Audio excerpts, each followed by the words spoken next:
Alright, in this tutorial we'll continue with the basic setup of rigid bodies within Blender Render. And here's my setup from before with the wind and the icosphere and this structure like this. Now this time we're going to deal with constraints. Constraints are pretty straightforward if you set for the basic setups. So what I'll do is I'll add another icosphere to the scene. Now there's something I haven't addressed yet.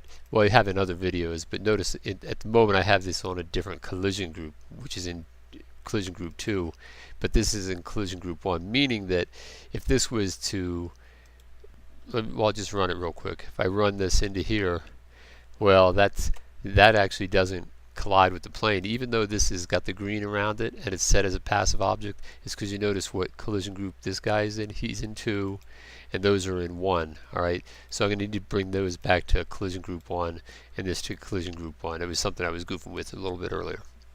Alright, but we'll continue with the constraints, which we're going to deal with here, rigid body constraints.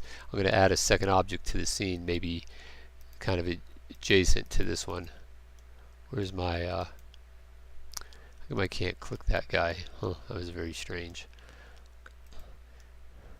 Alright, so I'm going to add an icosphere near here, just a duplicate of this one, but I'll just press Shift A, Mesh, icosphere, there it is.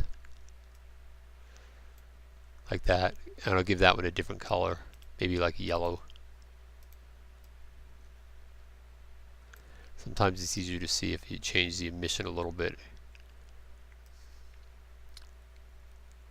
Okay, like this. Alright, I could add a bunch more lights to the scene as well. So what I'm going to do is I'm going to connect these together, kind of like if they were connected with a rope. And one other thing I'm going to add is I'll deselect that, Shift A, I'll add another cube to the scene. This is kind of going to be like a block in the scene. I'll just move this here, scale that down a little bit. So when these things move with the wind, it's going to run into this cube here a little bit. Alright, there is it down. And I'll give that a color as well. Maybe a green. Okay, that's kind of balanced out. So then this one is going to need to be a rigid body. So I'll turn on the rigid body with this, and then from here these rigid body constraints. Remember, constraints is kind of like this menu constraints up here. So I'll just click this constraints and it opens up these options down here. Notice if I take that off, that option doesn't exist. Alright, so and then I'm just going to add these two to object 1 and object 2. So icosphere. I'd have to scroll through all these cubes to get to it, so I can just start typing ICO and it's going to pick that up in the field. And the same thing with this. I'll type ICO, just typing IC just finds it alphabetically, and so I have those two in here like this, and notice there's the connection now in between the two. So now when I run it, I'll press Alt A,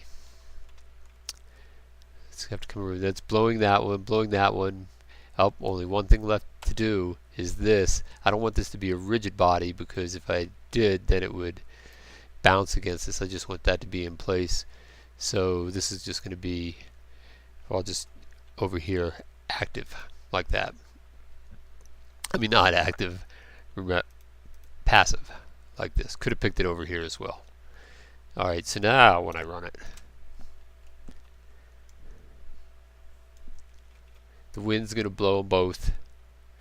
The yellow one's going to hit there, it's going to bounce around, and it's going to keep going like that. Pretty straightforward, right? Very straightforward for basic setups, but it gives you a lot of power and it's a lot of fun. I really like animated effects and rigid body effects. Of course, a lot of the work that I do is via Python programming, though it's always tempting to do it through the menu system in Blender, whether it's within Blender Render or within Blender Game, because the programmers have done such an excellent job that you can have a lot of fun without ever writing a single line of code. But if you really need a lot of precise control and, you know, control through mathematical equations and things like that, or physics and engineering, then you have to use Python. Okay?